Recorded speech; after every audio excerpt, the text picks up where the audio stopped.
Silk Road is cotton route. রেশমি রাস্তায় কাটা বিছানোর ছক। চীনের পরিকল্পনা ভেস্তে দিতে তুলোর পথে হাঁটবে ভারত। চীনের সিল্ক রুটের পাল্টা কটন রুট প্রকল্প নিয়েছে ভারত।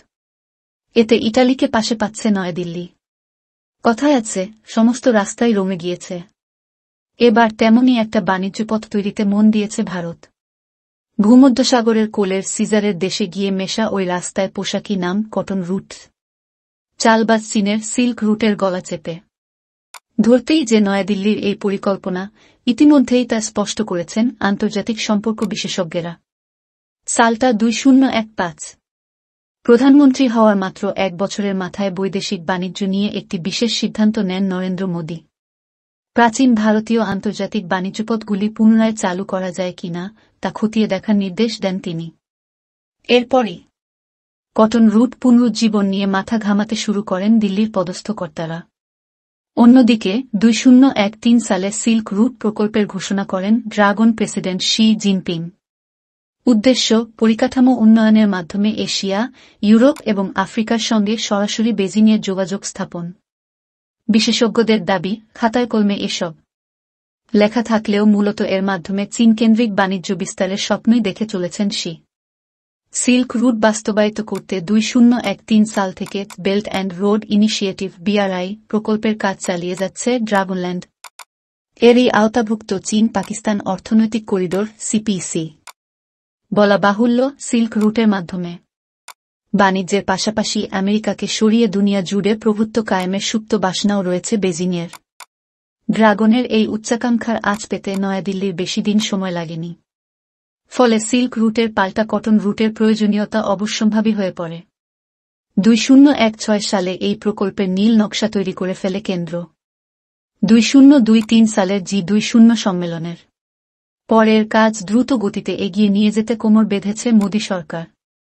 ইতিহাসবিদদের দাবি, খ্রিস্টীয় প্রথম শতাব্দী থেকে উন্নত মানের তুলো মধ্য এশিয়া, লোহিত সাগরের তীরের বন্দর এবং ইউরোপে রফতানি করে আসছে ভারত। প্রাচীন যুগে যে রাস্তায় এই বাণিজ্য হতো তারই নাম কটন রুট।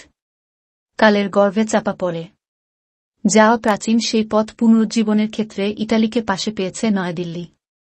নাম প্রকাশে অনিচ্ছুক কেন্দ্রীয় বাণিজ্য মন্ত্রকের এক পদস্থ কর্তার কথায়, চীনের সিল্ক রুটের সঙ্গে আমাদের কটন রুটের বেশ কিছু মূলগত পার্থক্য রয়েছে। প্রথমত, এর মাধ্যমে আমরা পশ্চিম এশিয়া এবং ইউরোপের সঙ্গে যোগাযোগ বাড়াতে চাইছি। দ্বিতীয়ত, দুই দেশের বাণিজ্যিক স্বার্থ পূরণ করাই আমাদের উদ্দেশ্য, প্রভুত্ব কায়েম নয়।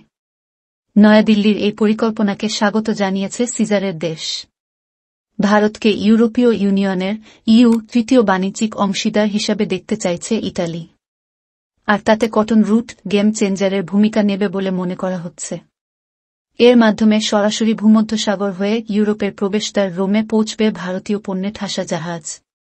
সৌদি আরব ও সংযুক্ত আরব আমিরশাহির মতো উপসাগরীয় দেশ এবং পশ্চিম এশিয়া হয়ে ইউরোপ পর্যন্ত বিস্তৃত ভারতের এই কটন রুটে রয়েছে একাধিক গুরুত্বপূর্ণ বন্দর।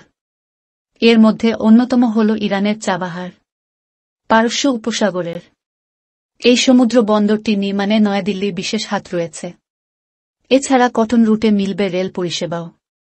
কটন রুটের পথে থাকা দেশগুলির সঙ্গে যোগাযোগ ব্যবস্থাকে আরও উন্নত করতে সমুদ্রের গভীরে তার বিছানো ও ডেটা পাইপলাইন তৈরির পরিকল্পনাও রয়েছে নয়াদিল্লির। এই প্রকল্পে ইসরায়েলের ভূমিকা গুরুত্বপূর্ণ হতে চলেছে। সিল্ক রুটে আবার পাকিস্তানের গদর, শ্রীলঙ্কার হাম্বানটোটা ও আফ্রিকার জিবুতি সমুদ্র বন্দর রয়েছে। বাণিজ্য মন্ত্রকের পদস্থ কর্তা জানিয়েছেন, কটন রুট বিস্তারের প্রচুর সম্ভাবনা রয়েছে। তবে প্রাথমিকভাবে আমরা ইটালিকে পাখির চোখ করে এগোচ্ছি।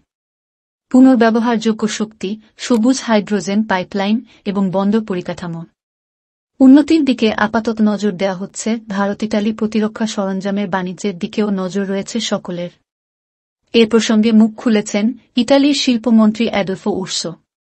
সংবাদ সংস্থা ব্লুমবার্গকে তিনি বলেছেন, সমুদ্র বন্দরের পরিকাঠামো উন্নতির পাশাপাশি নয়াদিল্লির সঙ্গে জাহাজ এবং ইয়ট নির্মাণ নিয়েও কথা হয়েছে। এই ক্ষেত্রে বিপুল লগ্নির ব্যাপারে উৎসাহ দেখিয়েছে তারা। কটন রুটে দুই দেশই আর্থিক দিক থেকে লাভবান হবেন বলে স্পষ্ট করেছেন তিনি। বর্তমানে মহাকাশ গবেষণা, সাইবার নিরাপত্তা ও ডুবোজাহাজের প্রযুক্তি ভারতের থেকে পেতে চাইছে রোম।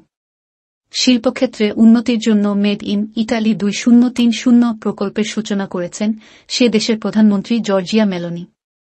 ভারতের কটন রুট সেই স্বপ্ন পূরণের ক্ষেত্রে সহায়ক হবে বলে মনে করেন তিনি। 2023 সালে কটন রুটের নীল নকশা জি20ভুক্ত দেশগুলির সামনে রাখে ভারত। তখনই ভারত পশ্চিম এশিয়া ইউরোপ অর্থনৈতিক করিডোর নির্মাণের সম্মতি মেলে। এর মাধ্যমে ইটালি ছাড়াও ফ্রান্স এবং জার্মানিতে সহজে পণ্য পাঠাতে পারবে নয়াদিল্লি। যদিও ওই বছরের অক্টোবরেই পশ্চিম এশিয়ায় ইসরায়েল হামাস যুদ্ধ বাধায় থমকেছে এর কাজ। অন্যদিকে 2022 সালের 2-4 ফেব্রুয়ারি থেকে পূর্ব ইউরোপে চলছে রাশিয়া এবং ইউক্রেন যুদ্ধ। এ প্রসঙ্গে ইতালীয় শিল্পমন্ত্রী উর্সো বলেছেন, যুদ্ধ সব সময় আমাদের ঘিরে রেখেছে। ফলে মহাদেশীয় রাস্তাগুলিতে বাণিজ্য চালানো বেশ কঠিন হচ্ছে। আমরা সুয়েজ খালের বিকল্প পথ হিসাবে এই পথ ব্যবহার করতে চাই। ভারত পশ্চিম এশিয়া ইউরোপ অর্থনৈতিক করিডোর নির্মাণের ক্ষেত্রে বিপুল অর্থ ব্যয়ের প্রতিশ্রুতি দিয়েছে আমেরিকা। যুক্তরাষ্ট্রের নতুন প্রেসিডেন্ট ডোনাল্ড ট্রাম্প এতে কতটা উৎসাহ দেখাবেন? ইতালির শিল্পমন্ত্রীর মতে কটন রুটে ইউরোপের পাশাপাশি আমেরিকার স্বার্থ লুকিয়ে রয়েছে। ফলে ট্রাম্প মুখ ঘুরিয়ে থাকবেন বলে মনে করছি না। কেন্দ্রীয় জাহাজ, বন্দর এবং জলপথমন্ত্রী সর্বানন্দ সোনোয়াল জানিয়েছেন, সমুদ্র বাণিজ্য বৃদ্ধির ব্যাপারে ইতালির সঙ্গে কথা হয়েছে। তবে সেটা আনুষ্ঠানিক আলোচনা নয়। আমরা প্রয়োজনীয় পদক্ষেপ করছি। সমুদ্র এবং মহাকাশ দুটি জায়গাতেই অংশীদারি বাড়ানোর সুযোগ রয়েছে আমাদের। উল্লেখ্য, গুজরাতের লোথালে ন্যাশনাল মেরিটাইম হেরিটেজ কমপ্লেক্স তৈরি করেছে ভারত। সেখানে সহযোগিতার জন্য ইতালির জাদুঘরগুলিকে আমন্ত্রণ জানিয়েছে নয়াদিল্লি। সূত্রের খবর, ওই হেরিটেজ কমপ্লেক্স নির্মাণে 3,000 কোটি টাকা খরচ করবে মোদি সরকার। ইতিমধ্যেই এর অনুমোদন দিয়েছে কেন্দ্রীয় মন্ত্রিসভা। আন্তর্জাতিক বাণিজ্যে ভূমধ্যসাগর ও ইন্দো প্রশান্ত মহাসাগরীয় এলাকায় একই রকমের চ্যালেঞ্জের মুখোমুখি হয় নয়াদিল্লি ও রোম। এই দুই সাগরকে জুটবে কটন রুট। ইস্ট এশিয়া ফোরামের প্রতিবেদন অনুযায়ী এই রাস্তায় 4-7 লক্ষ কোটি ডলারের জিডিপির সমতুল্য বাণিজ্যের লক্ষ্যমাত্রা নেওয়া হয়েছে। চীনের সিল্ক রুটের কাজ অনেকটা এগিয়ে গিয়েছে। তবে যে দেশগুলিতে বিআরআই প্রকল্প চলছে সেগুলির অধিকাংশই ঋণে ডুবে রয়েছে। সেখানে কটন রুট আর্থিক দিক থেকে উন্নত দেশগুলির সহযোগিতায় আত্মপ্রকাশ করবে। এতে পুরোপুরি বাণিজ্য শুরু হলে বেজিংয়ের কপালে যে চিন্তার ভাঁজ ফেলবে তা নিয়ে নিশ্চিত বিশেষজ্ঞদের একাংশ।